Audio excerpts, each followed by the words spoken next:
Well, hello everyone. I'm Anne Morris and I'd like to welcome you to this next session as part of the No Diabetes Wellness Seeds sessions that are going to have a number of speakers available for you over the next few weeks, and I hope you'll enjoy this one just as much as I hope you'll enjoy the whole series. Today we're going to hear from Dr Alan Barclay, and it's my real pleasure to introduce him to you. Alan is an accredited practicing dietitian who completed a PhD at the University of Sydney on association between carbohydrate glycemic index and load and the risk of developing lifestyle-related diseases like type 2 diabetes and cardiovascular disease. He completed a degree in nutrition and food science in 1992, dietetics in 1993, and completed a Certificate 3 in commercial cookery in 2018. I'd love to have been a part of that. And is a qualified chef. He worked at Diabetes Australia, New South Wales from 1998 to 2014 as a Research and Development Manager, Head of Research, and the Glycemic Index Foundation as Chief Executive Scientific Officer from 2006 to 2016. He is now a consultant. He has co-authored nearly 40 peer-reviewed articles and has presented his research at scientific conferences around the globe. Alan is the co-author of 5 books, including The Good Carbs Cookbook, Reversing Diabetes, Low GI Diet, Managing Type 2 Diabetes, and The Ultimate Guide to Sugars and Sweeteners. So as you can see from that brief bio, Alan is going to provide us with some pieces from his wealth of experience. And so it's really a pleasure to welcome you to this session today, Alan. Thank you, Anne. I appreciate the opportunity, and thank you, No Diabetes. It's great to be part of the program, and I look forward to it as it unfolds over the next few months. Oh, that's great. There's going to be a lot of information that we're going to explore out there, and I suppose today's session you could describe as being a foundation session to get people ready for some of the information you're going to provide over the course of the series. And there, I started last week, a fortnight ago, with things about myths and facts, and some of the things you're going to talk about today are going to be part of dispelling some of those myths, but also giving people better understanding about the invisible things that they don't see in food, but that impact on their wellness and health. Some of the more popular ones that I get asked when I see people in my clinic in Sydney, and I'm sure you've got plenty of others in your own clinic in Victoria. So. Oh my word! And I think that there are so many strong beliefs that people have that actually impact on their capacity to self-care, but also to access the right nutritional foods. And some of the things that we're going to talk about, including the confusion of food panels and label reading, just continue to compound some of the complexities that people have to navigate, isn't it? Yeah, that's right. I mean, food and nutrition is complicated, and there is a lot of information out there, but how do you interpret it so that you can manage your condition the best for you? And of course, as we know as professionals, everybody's diabetes is different. They've got different combinations. Obviously, they share in common a tendency to have elevated blood glucose levels, but some people have high blood pressure. Some people have high cholesterol and triglycerides. And of course, their ethnic background, their age, their life stage, the type of medicine they take, it all impacts on what sort of advice is appropriate for them. And that's why, of course, diabetes organizations around the world say that ideally, as soon as you're diagnosed with diabetes, you should actually go and see an accredited or registered dietitian, depending on which part of the world you live in, so that you get the most recent evidence-based advice. I think it's important to think about that, because as health professionals, we are required, it's part of our code of practice to keep up to date and to provide evidence-based advice to our patients. And that's what sets us apart from other people out there, well-meaning consumers or even other health professionals who don't have the training in nutrition and dietetics giving out advice, but they're not morally bound and legally bound by their associations to provide the latest evidence-based advice to their patients. I think one of the traps that people fall into is that, and people have said this to me, oh, look, I don't need to see a dietitian. I know all about food and I think I eat healthy. But what people fail to realise is that it's not just about helping people choose the right food choices, it's broader than that. It's also much more complex than that, isn't it? So it's not about knowing about food, it's about the other elements that contribute to their overall diabetes management, that gives them enough information to say, yeah, I understand that better, so this is why I don't do this, but I will do that. Yeah, and I think we got to think about it, you know, by the time the average person's diagnosed with type 2 diabetes, which, let's face it, is the most common form of diabetes in this country, they're sort of usually in their 40s. So, you know, they've had, you know, at least 40 odd years of eating a particular way that might reflect their cultural heritage, depending on how strongly they have taken that on board, and their personal food preferences, and if they've got children, what the kids like, and of course how much money they have to spend, their discretionary money, and as well as also their cooking skills and food availability at the local supermarket. So there are many factors. So even if you think you know the basics, and you may do, at least at a point in time, you might have been taught things at high school, like I certainly was, but for me that was an awful long time ago. So things have changed, you know. So and of course out in the real world, of course, there's all sorts of different organizations giving out different nutrition advice from their perspective, and whether it's a food company or a restaurant chain, or whether it's well-meaning consumers who've published a book on a particular topic, you know, they've each got their own worldview that they're putting forward to the population, and how you decide what's most appropriate for you. I think that's the challenge when there's so many voices out there giving what sounds like reasonable advice. How do you cut through the noise and work out what's the right way to eat for you as an individual? So let's start by honing in on some of that. Where would you like to start with this conversation today? What's one of the most important things you want to start with today? I thought if we started off talking through the basic principles of the scientific evidence hierarchy, just so that listeners, viewers can understand the foundations of science that will then apply to what I'm going to talk about for the rest of this session this afternoon, but also will apply in future sessions when we look at other myths about food, nutrition and diabetes. So if I can start with the evidence hierarchy, I'm going to bring up the slide now. So you may have seen various versions of this scientific evidence hierarchy picture. This is my particular favorite one. So yes, it's very important to think about when you're looking at studies and when you're hearing information in the media or you're reading it online, where it comes in that evidence hierarchy.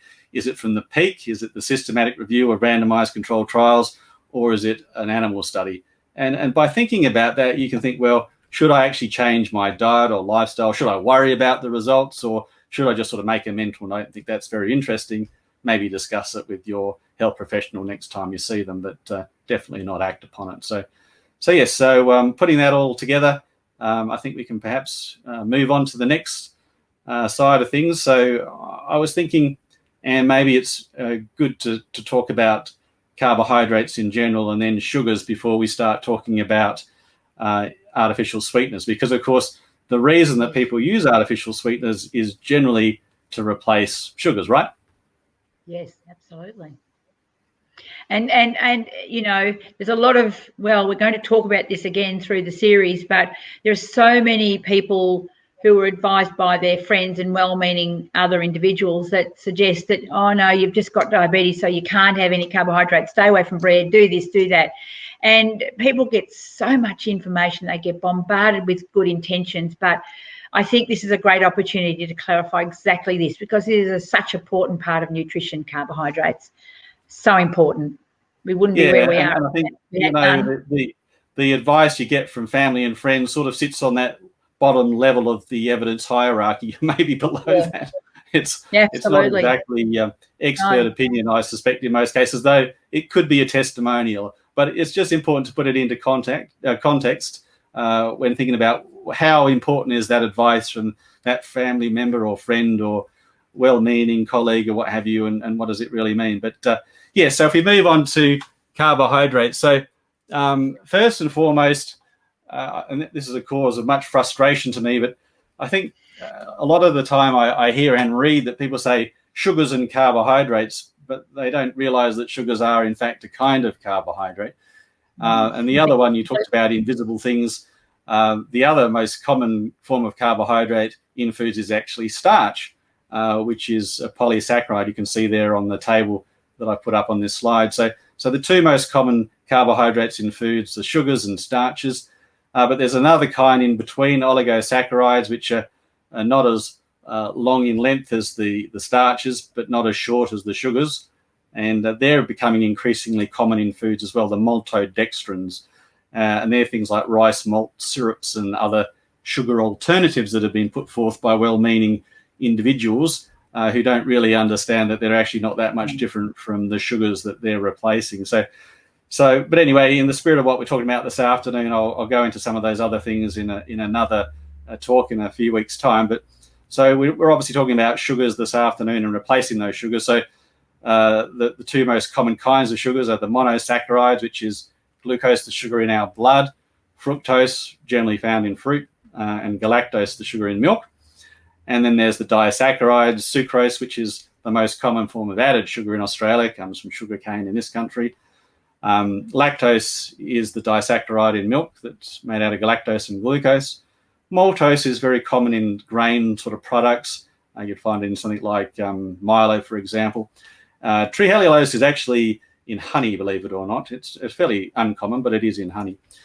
So they're the most common sugars that we eat in our foods in Australia. But there's another group of sugars which I think people don't even realise are sugars. And I think part of this gets down to how poorly we label carbohydrates in this country.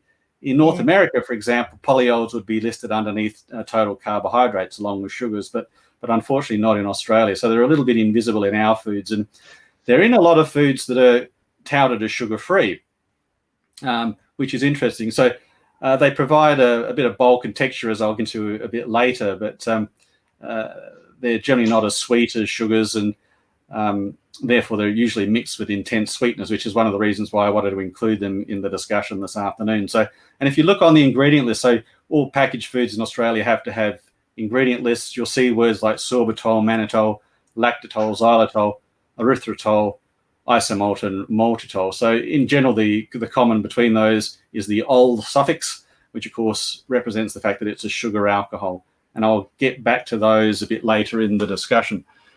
So moving on from there, I think most people have heard about the World Health Organization's recommendations for reducing the amount of sugars that you eat. Most people are aware that the average Australian consumes more than the WHO recommends. But what are those recommendations actually saying exactly? So I thought I'd just go through this because it's a little bit more complicated than you might think. And I think it does cause a bit of confusion among both health professionals and certain health professionals as well. So we've already talked about the mono and disaccharides, which of course are the individual molecules, but total sugars basically includes all of those, whether they're naturally occurring in food like the fruits and milks that I talked about, but also those that we add to foods as well. And when you look on the nutrition information panel on your package of food, it is total sugars. It's not sugar, it's total sugars. So it includes both the naturally occurring and the added sugars. And there is some discussions at the moment to include added sugar on Australian food labels, but maybe free sugars, which we'll get to in a minute, and that's still to be determined. So added sugars, yes, they're all of those sugars that are added during processing and food preparation by the food manufacturers themselves, or cooks or consumers, so at home or in the restaurant. And free sugars, which is really what the WHO guidelines all about, is all of those added sugars plus honey plus syrups, so agave and maple and rice syrup, some of those things that certain authors, shall we say, have suggested you have instead of sugar are actually classified as sugars by the WHO. And of course, so are fruit juices and fruit juice concentrates. So they're all what WHO considers to be free sugars. And if we look at that in context of their recommendations, I think most people would be familiar with these. They got a lot of publicity when they were published back in 2015. So for both adults and children, the WHO recommends that we consume less than 10% of total energy of those free sugars. So it's not total sugars, it's not added sugars, it's free sugars. And they also recommended, though noted it was a conditional recommendation because it's based on much poorer quality evidence, that there could be some benefits if you had less than 5% of energy. But by and large, most countries in the world are abiding by that 10% recommendation at this point in time. And the reason why the WHO put out that particular recommendation, well, there's two factors. I'm not going to go into dental health, though it's very important, of course, for people with diabetes. One of them, of course, is the fact that sugars do contribute to tooth decay, and we've known about that for many centuries now. Fermentable carbohydrate in the mouth breaks down due to bacterial fermentation and produces acids and rots our teeth, so very well known. But the other side of the coin, of course, is the effect of sugars on our body weight. And as I think most people in this country know, that around about 2/3 of adult men and women are overweight or obese, and therefore it's a concern for a sizable majority of the population. So this systematic review by, in fact, Lisa Temaringa and Jim Mann, who work across the ditch in New Zealand, was the main report that formed those recommendations for the WHO. And it looked at 30 randomized controlled trials and 38 cohort studies. So if you recall from that evidence hierarchy, the randomized controlled trials are obviously the best, but the cohort studies are sort of second best. And together it's a good body of evidence. It provides compelling evidence overall. And it showed overall that if you decrease your intake of dietary sugars, which was mostly added sugars, in fact, but there were a few studies with free sugars as well, it decreases body weight. And when you look at it, it's not a huge amount of weight. And I think this is perhaps a point of misunderstanding. So yes, sugars do have an effect on body weight, but it's not as great as some people think it is. It's relatively modest. And one of the reasons for that, of course, is that sugars, in fact, contain the least amount of kilojoules or calories, if you prefer, per gram, much less than protein or fat or alcohol for that matter. So only 16.5 kilojoules per gram of sugar, whereas protein at 17, alcohol is 29 kilojoules per gram and fat's 37. So you can see by cutting out, reducing your fat intake and reducing your alcohol intake is going to have a much greater effect, right? So, and conversely, and I think it's important because it reflects on causality here, by increasing your sugar intake, you increase your weight by almost exactly the same amount. So I think it provides very good evidence that sugars are an issue. They contribute to overweight and obesity. But I think the important take home from this is it maybe isn't as big as what people think it might be. And that's important to keep in mind when we look at the evidence for intense sweeteners. Over to you, Anne. I was thinking while you were talking about, certainly the contribution of these nutrients to our weight or not. And one of the things, I don't want to preempt you, when you're starting to talk about artificial sweeteners in a bit more detail, one of the questions that people often think is that if they use products with artificial sweeteners in them, that they will lower their calorie intake, and they will, because then they often consume them in big quantities, which in themselves can produce side effects. So just store that question away when you start to talk about artificial sweeteners. It's a very important point, Anne, and I think a good way to start the discussion off about intense sweeteners or artificial sweeteners or non-nutritive sweeteners. There are many names, but I think artificial sweeteners is the most commonly used one. And I was thinking about why that name is stuck, and I think it relates to the fact that the very first alternative sweetener to sugar in modern times was saccharin, which was discovered accidentally in the 1880s. And in fact, for nearly 100 years was the only alternative sweetener until the early 1980s when aspartame became available in Australia. It was only saccharin. And of course, saccharin is an artificial sweetener. It's actually a coal tar dye derivative. And it's a shame, pardon the pun, that the rest of the alternatives have been tarred with the same brush, because certainly most of the newer alternative sweeteners aren't artificial. They're some of them are either nutritive or they're plant derivatives, and we'll get into that in a minute. But I think, for argument's sake, let's just talk about artificial sweeteners for now. And their definition is zero or low kilojoule or low calorie, if you prefer, alternatives to free and added sugars, such as table sugar, honey, and syrups. And we've gone through those definitions already. So what they have in common is that they're hundreds of times sweeter than sucrose or table sugar. and importantly, only very small amounts are used in foods and beverages. So, and I think people don't understand. So we have a very good regulator, Food Standards Australia, New Zealand, one of the world's best food regulatory agencies. It's intergovernmental, Australia and New Zealand, as the name suggests. And it has very stringent laws that food manufacturers have to follow. If they don't, they get fined large sums of money and named and shamed quite often.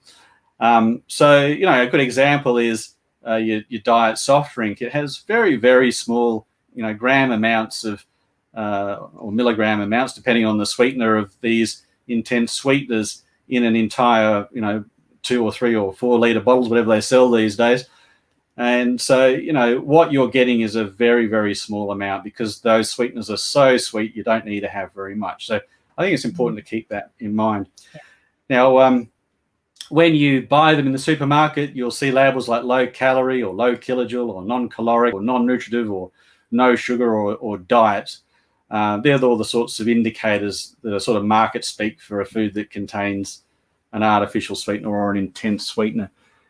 And I put together this little picture that I think hopefully will help people to conceptualize the fact that they're not all artificial. So the monk fruit and stevia are extracts from plants, monk fruit being a fruit, of course, and stevia a leaf from South America originally.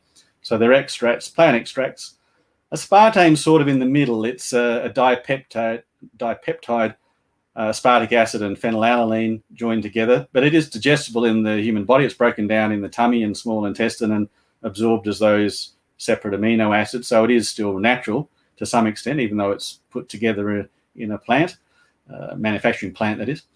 And of course, saccharin and sucralose are, you know, they are clearly artificial, but, you know, we shouldn't be lumping them all together, because I think we're going to be getting more and more of the natural, and the artificial ones will be used less and less for a variety of reasons. Saccharin in particular, because it has a bit of a metallic taste, and yeah, it's just not as nice as some of the newer ones. So I think it's important just to put that into perspective. They're not all artificial, and I think the intense sweetener is the better way of thinking about them. Yeah, thanks, Alan. And do they have a weight impact at all? Do people who take these foods or foods that these substances are contained in, do they have a weight impact? Do people put on weight with them, or if they eat enough of them, or do they have such a side effect that they actually have the opposite?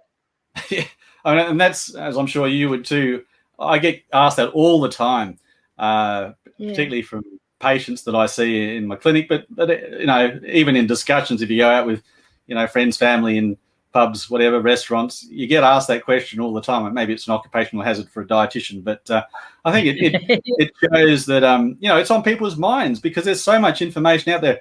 Particularly the negative studies get a lot of publicity, and unfortunately, the positive studies, which I'm going to show you, tend to get none at all.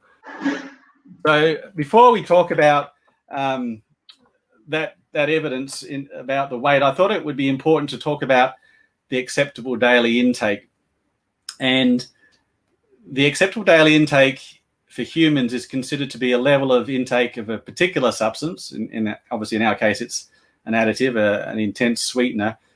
And like I sort of talked about the rodent studies, it's consumed daily over an entire lifetime, because, of course, it's based on these animal studies. So they're extrapolating the studies they've done in rats and mice and guinea pigs and rabbits and the like. They've given it to the animal for their entire life, and they've looked at whether there was any health effects. And it can be any health effect.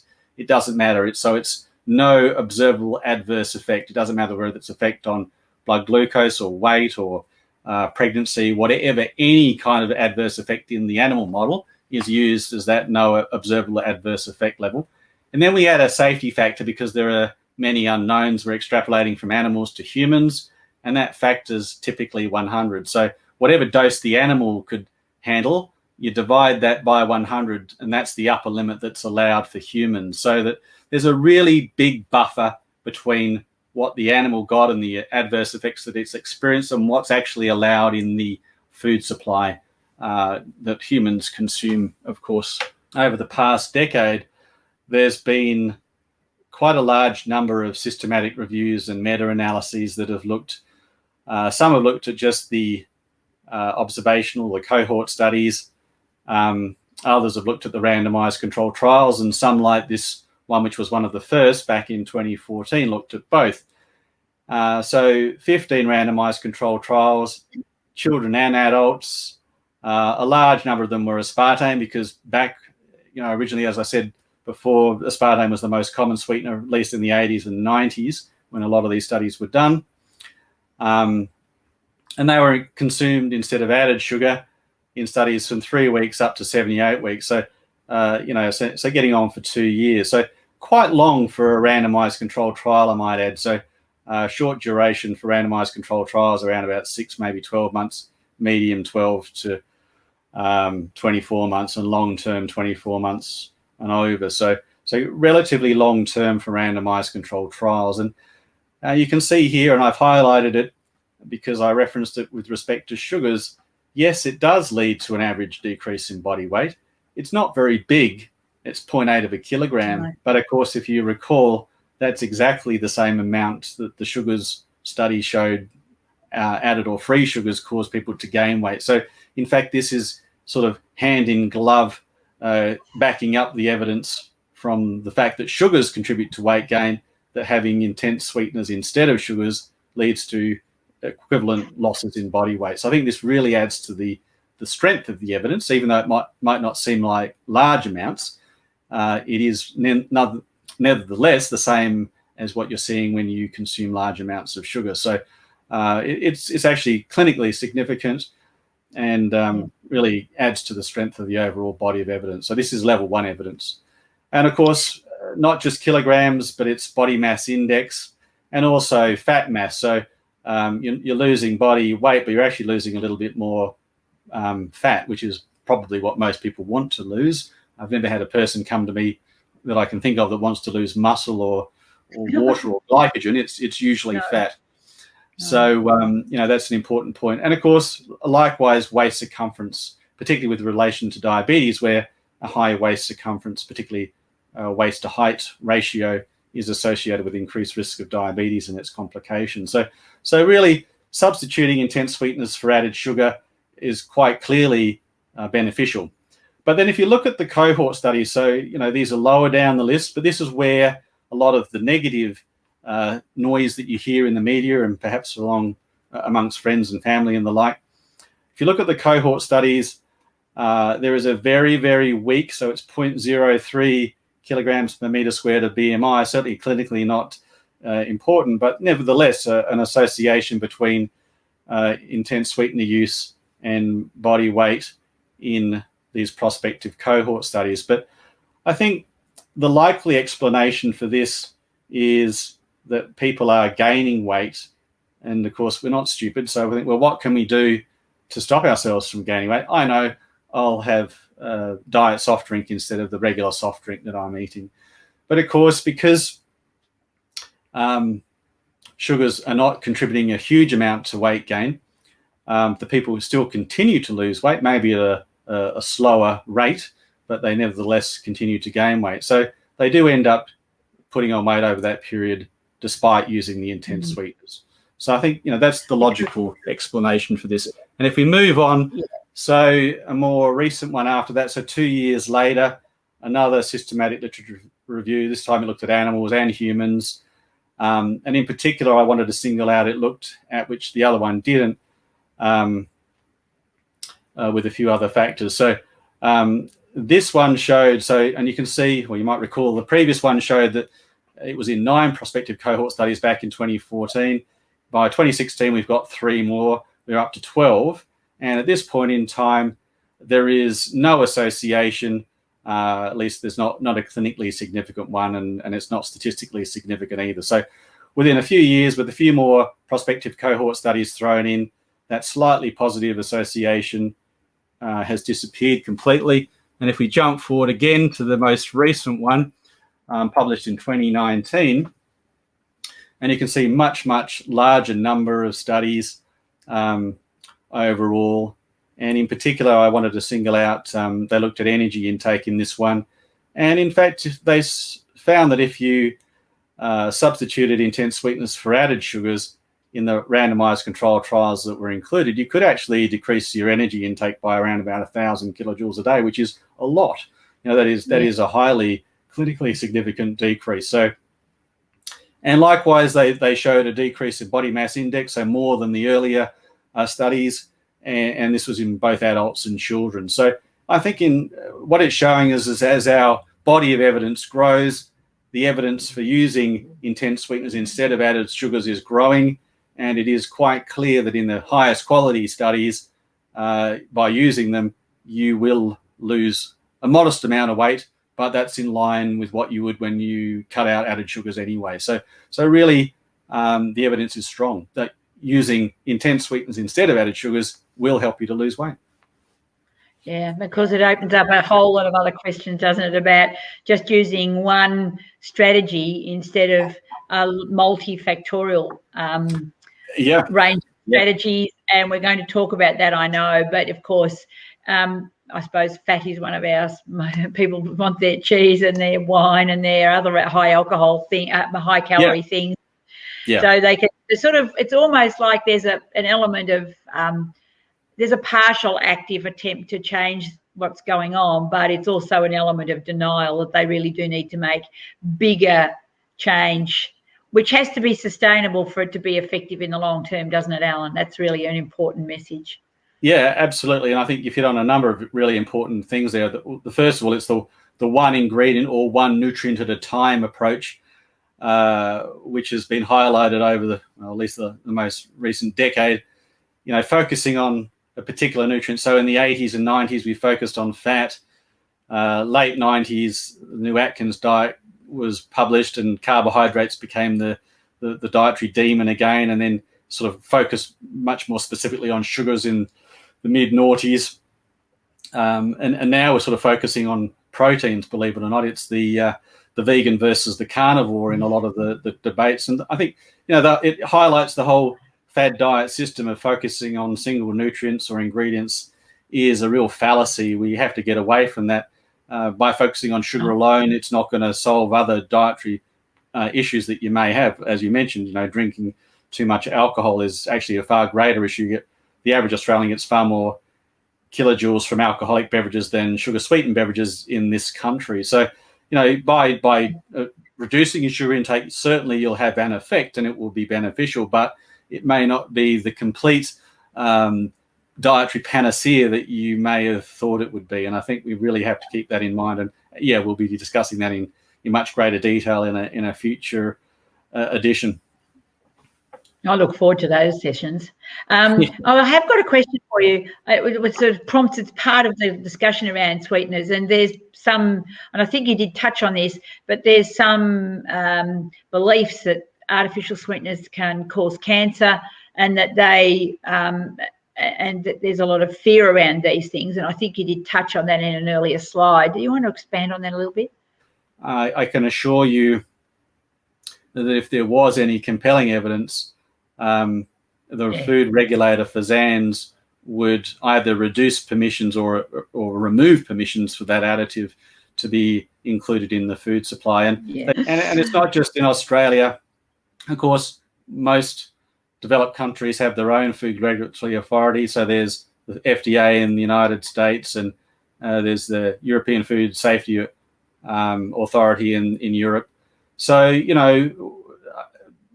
people take these even minor studies, even if they're a fairly rare cancer, seriously, and look at the data and continue to monitor. But at this point in time, I think we can be very confident that the additives that are allowed in our food in the amounts that they're used are actually safe. And I should have perhaps mentioned before, I mentioned the acceptable daily intake, the amount that causes no adverse effects.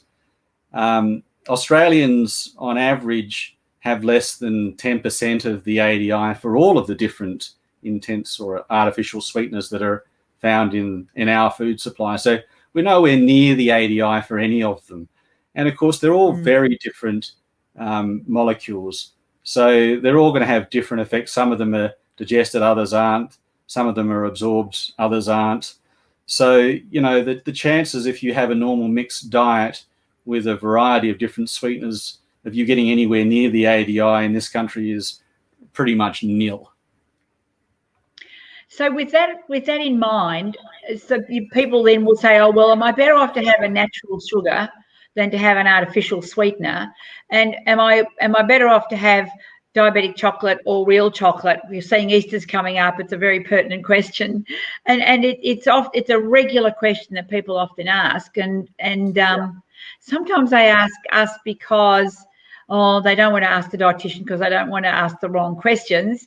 It's fascinating, when somebody walks out of a dietitian's office and into our office, and how the two consults have been so different, and the information that's been disclosed has been so different.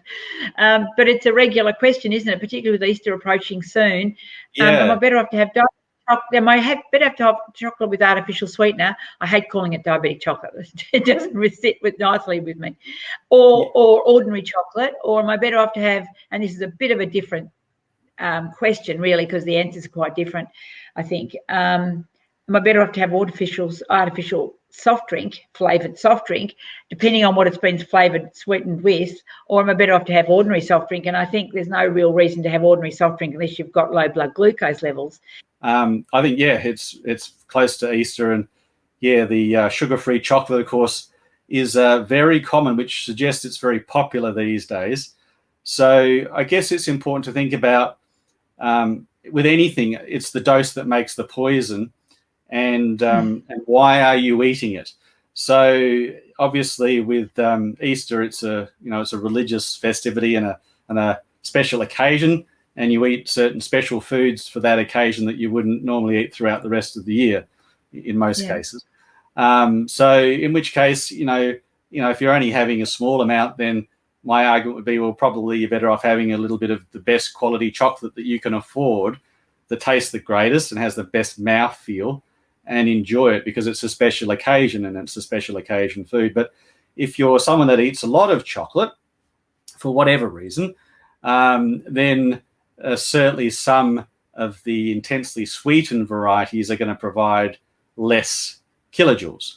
So from a weight perspective, they would have an edge. It's not huge because most of the calories in chocolate, of course, are coming from the fat. But and generally speaking, they're going to have less kilojoules than regular chocolate.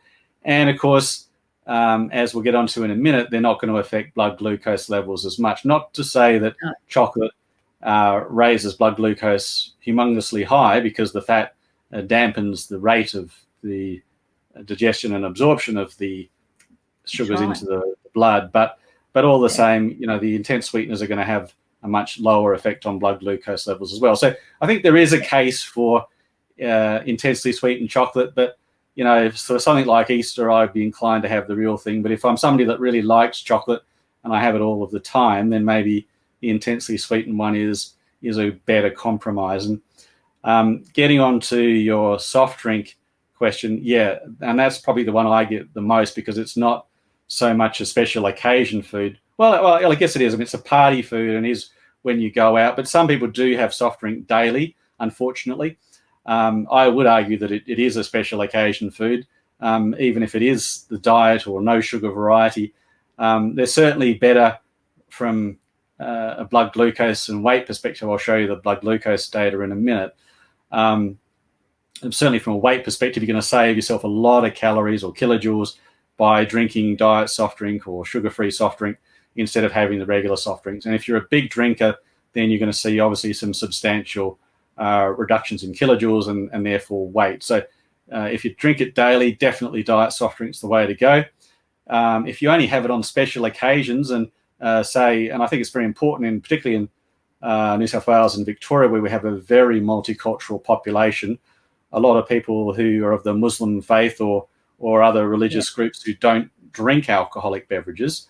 And where I live in the St. George area, and I ride my bike along St. George's River. There's lots of parks, and on any sort of festive occasion, there's large groups of people celebrating whatever event it is, and they're drinking soft drinks and water, I might add.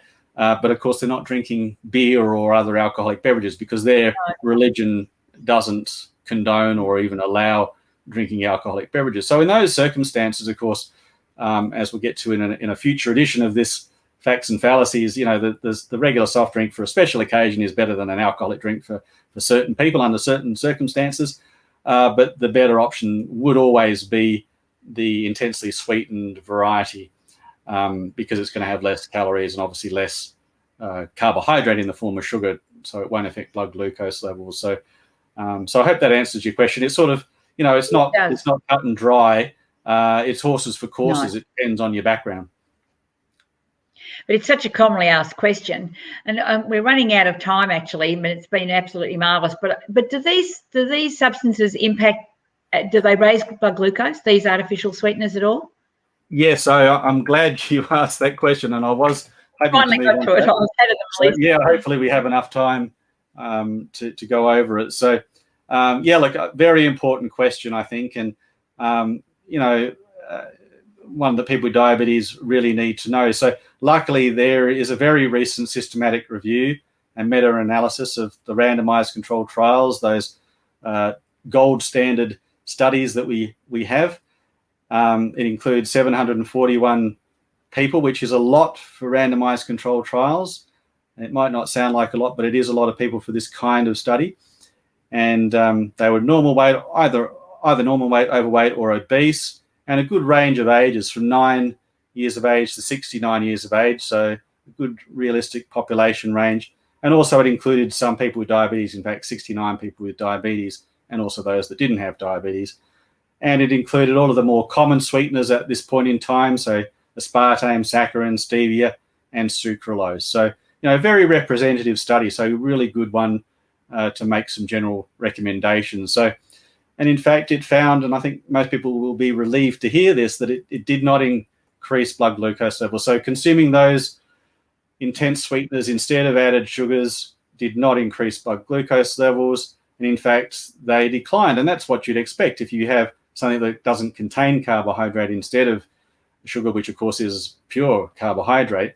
It actually leads to a decrease. Using intense sweeteners instead of added sugars, you will actually not raise your blood glucose levels. Most likely they're going to go down, depending on what else you eat with the meal, of course. And if you ate that, if you had that diet soft drink with a carton of chips or something, then maybe you won't see the same picture. But it would be even higher, of course, if you had it with a regular sweetened soft drink. So it's certainly going to have an impact. But the context of the total diet does matter, of course. So in regard to the impact of soft drinks on the risk of type 2 diabetes, which is certainly included in a lot of the advertising and media around trying to eat healthy choices and the contributors to weight gain, what are some of the things, or what are the most common issues around weight gain, and what are some of the most common triggers for you? There's consistent evidence from the prospective cohort studies. So it's medium level evidence. It's not gold standard, but it is consistent that for basically every can of soft drink that you have, regular soft drink, there's an increase in the risk of developing type 2s. It's relative risk. It's not absolute risk, but I won't go into the subtleties there. But, it's an increase nonetheless. It's around about 20%. And the same sorts of studies that measure intensely sweetened soft drinks show that there's also a risk.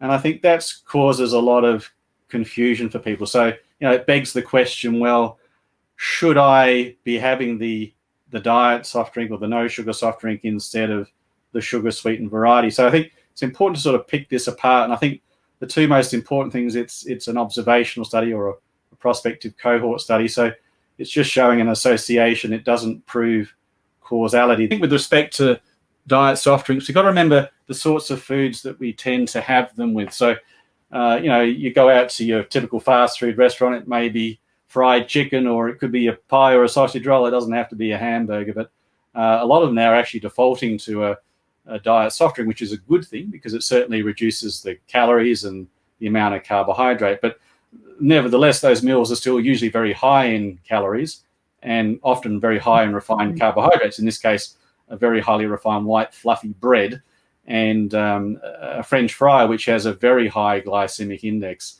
So, it's still not a particularly healthy meal.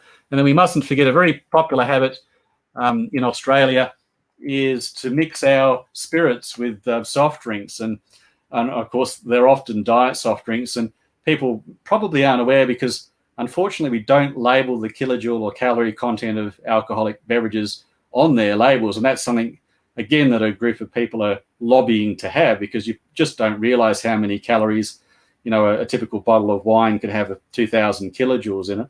So the same goes for your spirit. So even though you're not having the soft drink, you're still having a lot of calories in that drink because it's coming from that particular spirit. And chances are it has just as many kilojoules as the regular sweetened soft drink. So, you know, so it's guilt by association. I think it gets back to your point earlier that, you know, having intense sweeteners by themselves isn't enough.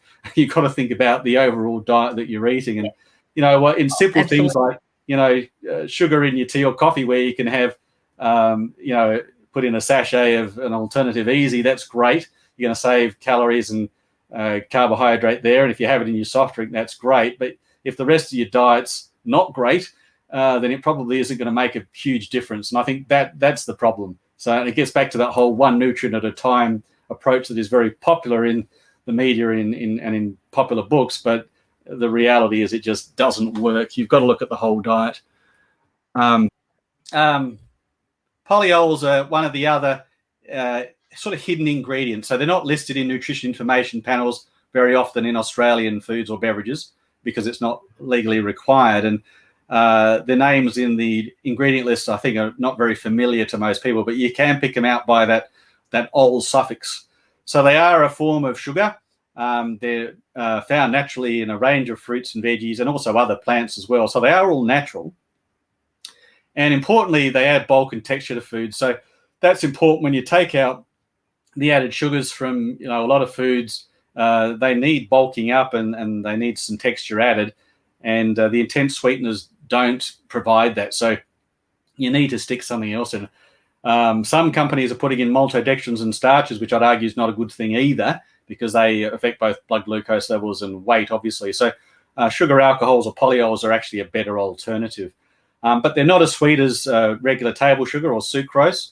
So they have to be blended with those various intense sweeteners. So you'll usually see them together. The common one, for example, is erythritol and stevia that you'll see in a lot of foods. Now, they all do provide kilojoules, but generally a lot less, on average about half the kilojoules of table sugar. And similarly, because most of them aren't particularly well absorbed, most of them have a very minimal effect on blood glucose levels, so they have a very low glycemic index.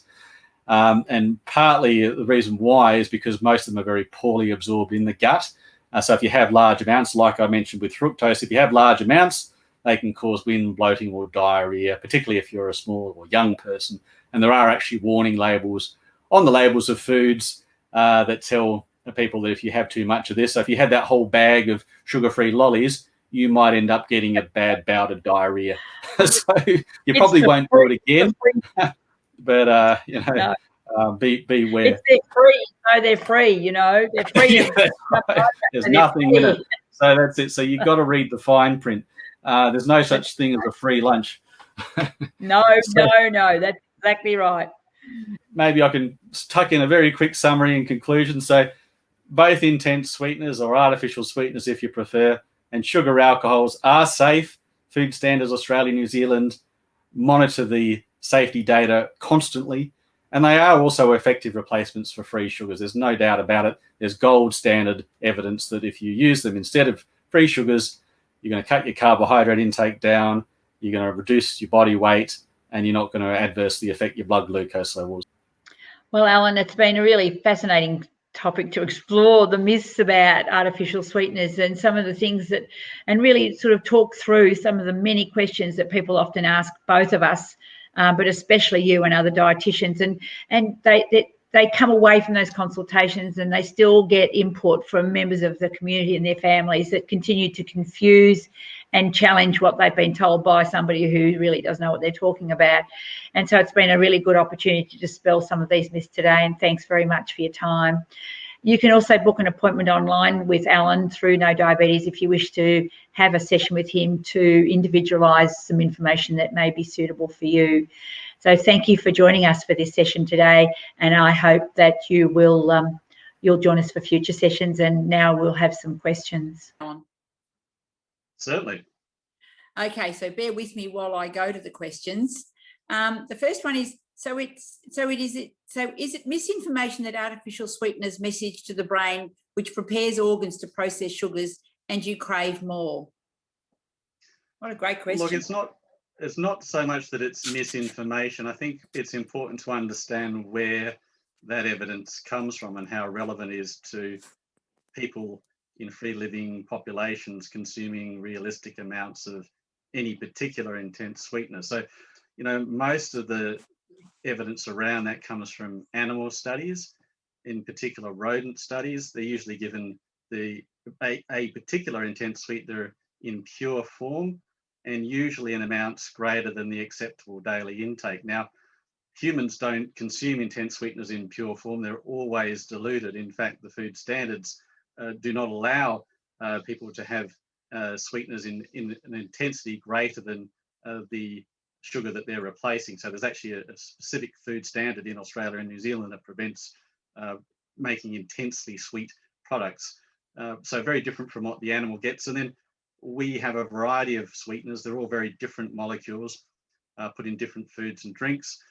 And we're getting nowhere near the ADI. So the most recent sweetener survey showed that even the most popular one, it's 10% of the ADI, whereas these animal studies, they're having usually at least the ADI, if not more. So you know, it's a false paradigm. So in the real world, I think is what we need to be looking at, and humans don't consume those amounts, and they don't consume one sweetener only, and they don't do it for their entire lifespan. For the third point, you know, these poor rodents are weaned onto these intense sweeteners and fed it for most of their lives. So it's a very unrealistic paradigm. So yes, really, it's not a surprise. We have ADIs for a reason, and they're there to protect us from extra large amounts. And humans consuming realistic amounts in the general population are not going to have those sorts of reactions that the poor little animal does. And I think the human data, which uses real foods that are permitted in the food supply in realistic amounts, show quite clearly that if you use them instead of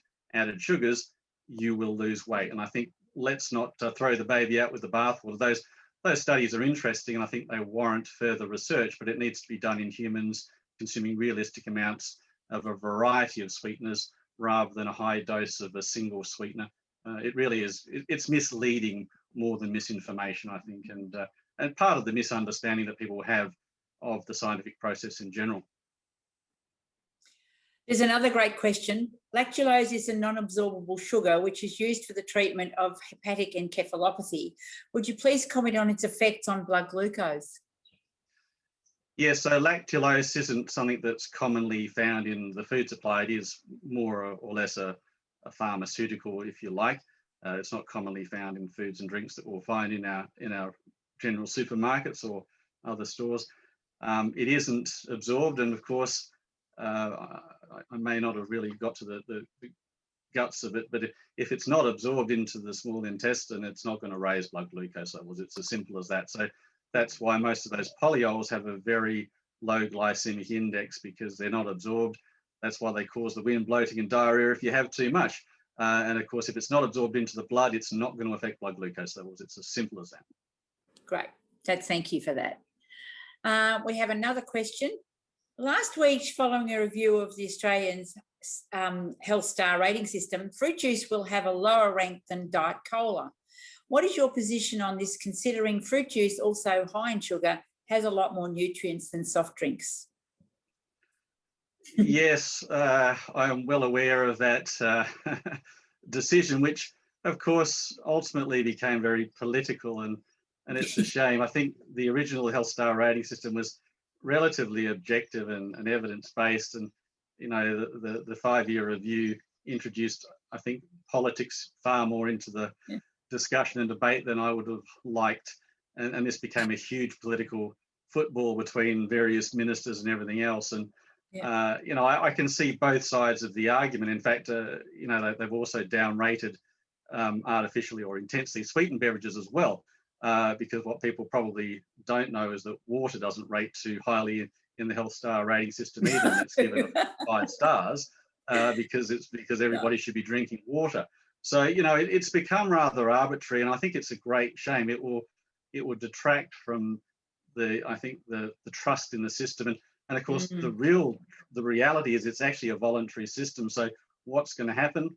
The fruit juice companies are going to say, I'm not going to use the Health Star rating at all. So Yeah. the consumer will actually be more impoverished as a result of this political interference than what they should. But ultimately, the intensely sweetened beverages, of course, are better from a weight and dental caries perspective. I think there's no question there. But of course, yes, the orange juice and other juices, not just orange juice, do provide some carbohydrate, which is, of course, a nutrient. And depending on the fruit, they may or may not have a high impact on the blood glucose levels. Depends on the origin of the fruit or the source of the fruit. But they are going to have an effect on blood glucose one way or the other, whereas the artificial sweetened ones won't. They provide calories, but they do provide, of course, some vitamins. And I think, that's important. And for some people, Australians don't eat a lot of fruit. So fruit juice is actually a source of some important vitamins like vitamin C, for example. So, I think that's the whole problem. It's focusing on a single food outside of the sort of overall dietary context. And by making broad public health recommendations, it's difficult. So obviously, if somebody came to me or yourself and in a clinic, and you would discuss when and where it might be appropriate to have one or the other. So the diet soft drink at a party. If you don't eat any fruit, then maybe a half a glass of fruit juice, which is equivalent to a piece of fruit, maybe is not a bad idea, particularly for people that don't eat fruit at all. So I think, it's that whole tension between public health nutrition versus the individual clinical advice that we as health professionals would have to give. So a hard question, and I have to say I managed very well to dodge that, despite being asked many a time to be interviewed on various TV and other shows about it. I think it's just a hot potato, and I think it's not a win-win situation for anybody, unfortunately. No, it's very difficult. So there's another question here. What about the CSIRO new diet program for pre-diabetes and type 2? It's a great question too. Well, that's actually something that sounds like a plant, but I think we should answer that one in an upcoming discussion, because as you know, we're planning to discuss diets in general. I will say that the CSIRO program is the best of its kind, but that doesn't mean that everybody should be on a low carb diet, of course. And there's very good evidence that vegans who have a very high carbohydrate diet, and vegan diets are very popular at the moment, ironically, are also very effective at managing and even reversing type 2 diabetes. So, I think we won't go too much into detail, and that's to be held over for one of the next diet and diabetes myths episodes that we'll hopefully have in a few weeks' time. Well, it's along the same lines of also protein and low carb, isn't it? We're going to talk about these things over the next few weeks, and there's some of the things we are going to talk about. Did you want to make any final comment about low carb? Because we are going to do a session on it, I know. Yeah, I mean, I think the obvious thing is that it obviously does work for some people, but there's a recent systematic review that showed that that's in the short term, up to 6 months. And I think we've known that for a few years now. What we are finding increasingly, though, is after 12 months, people cannot adhere to this diet, which is no surprise because it's socially disruptive. It's not good for the social life, and particularly if you're of certain religious or other beliefs, it's very difficult. And therefore adherence is difficult. And the most recent systematic review showed that it actually adversely affected quality of life for that reason. And that's exactly what I would expect. And of course, it did raise LDL cholesterol, and that's something that we've also known for a long time. So while it will lower blood glucose levels in the short term, we really don't know whether in the long run it's going to be any better at all. I think it's best that we work with our people, our clients, our patients, to work out what's best for them. Again, it's that whole fallacy of saying, well, everybody should be on a low carb diet. I don't agree with that at all, but it is a tool in the. Well, it's also about the fact that there are a lot of people with type 1 going on to it, and that's their choice, as long as they're making informed choices. But, I've seen quite a few people, I retired and came back to work, so I've seen quite a few people with quite an interesting lipid profile, where it's about this conversation where their lipid profile, their total cholesterol's been at target, their triglycerides have been fine, and their LDL's borderline okay, like 0.9 or just on the 1, but their LDL has deteriorated. And that's a really interesting scenario. I find that really quite fascinating, and it's clearly not in their interest to have it there while the rest of the profile looks good. So it's a really interesting conversation to have with people about that informed decision, isn't it? I think it's the short-term benefits with somebody that has a long-term health problem. And I think, you know, humans don't tend to look that far into the future. You know, we forget one day we are going to be old as well. And we're going to have problems. That's right, me too.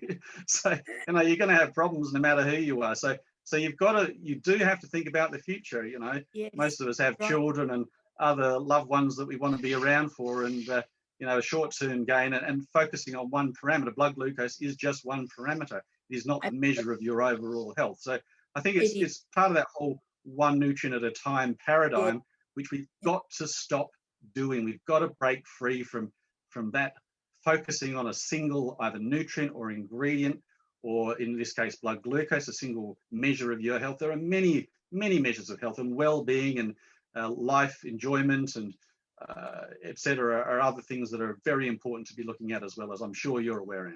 Absolutely. And I think it's a lovely segue into finishing off this session, and there are no more questions that I can see, which has been marvellous. Some of the questions have been really marvellous. And so, Alan, thank you for a very, very intriguing sort of presentation. It's been marvellous. And I think the Q&A has raised some really other important issues that will allow us to segue into future sessions. And so I hope everyone who's tuned into this session will enjoy it. If you wish to, I think you will be able to view it. And it is it has been recorded, the session, so you will be able to view it at a later date. And I'm sure No Diabetes will let you know when that's available. So thank you, everyone. Thank you, Alan, immensely for a fascinating presentation. And I hope if there's no more questions, and I don't think there are, I'll just check, but there's nothing else come in. Thanks again, Alan, and good night to everyone. Thank you. Thank you, Anne. Good night. Bye, everyone.